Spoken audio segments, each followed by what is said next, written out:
Você já foi à montanha sozinho à noite? Ouviu passos, vozes, olhou ao seu redor, mas aparentemente não tinha ninguém?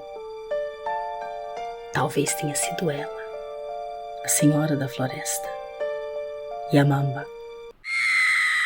Você conhece o lado escuro da Terra do Sol Nascente?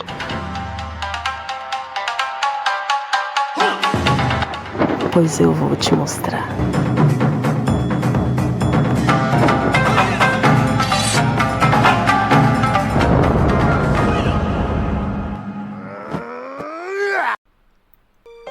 Nas regiões montanhosas do Japão, longe das luzes da cidade, vive uma figura que assombra o Japão há séculos.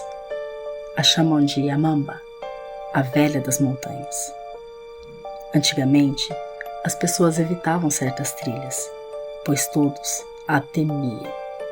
Ela se esconde sob a aparência de uma velhinha frágil e indefesa, com os cabelos longos e mal cuidados, com a pele enrugada como a casca de uma árvore, um sorriso inocente e um ar de bondade. Mas não se engane.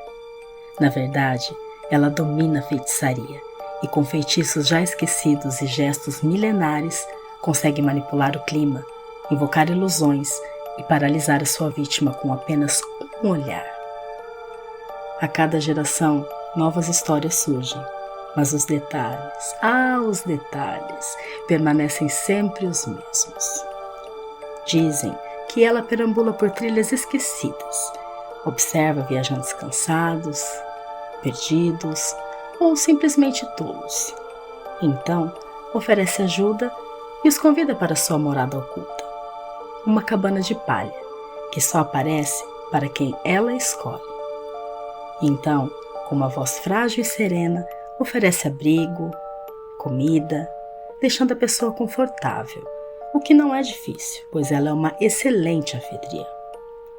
E então, quando a vítima baixa a guarda e a floresta dorme, sua verdadeira forma se revela e ela devora.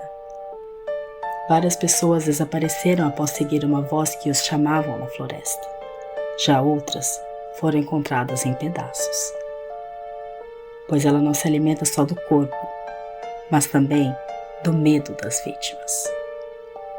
E a sua história ainda é viva até os dias de hoje, pois no teatro tradicional japonês como o no e o kabuki, por exemplo, ela é representada e sua presença temida. Lá, ela dança, sorri, mas a sua essência é a mesma. Em algumas peças, ela é a mãe do pequeno Kintaro, um menino criado por uma bruxa, forte, selvagem, indomável.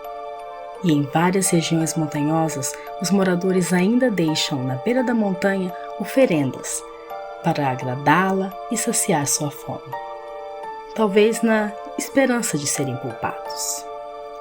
Há quem diga que já viu vagando pela floresta em noites de lua cheia, com as costas arqueadas, como se carregasse o peso de todos que devorou, passando lentamente entre as árvores e sussurrando os nomes de quem vai morrer. Mas afinal, o que a fez se tornar esse monstro? Ela era uma mulher comum, que se transformou pela maldade dos homens, pois relatos de tempos antigos, mulheres idosas eram abandonadas nas montanhas pelas famílias, para morrerem sozinhas. Mas ela não. Ela se tornou algo mais, e o sentimento de vingança a fez eterna. Ela não é apenas uma lenda. Ela representa o ódio da mulher esquecida, da sabedoria rejeitada, a fúria que cresce em silêncio.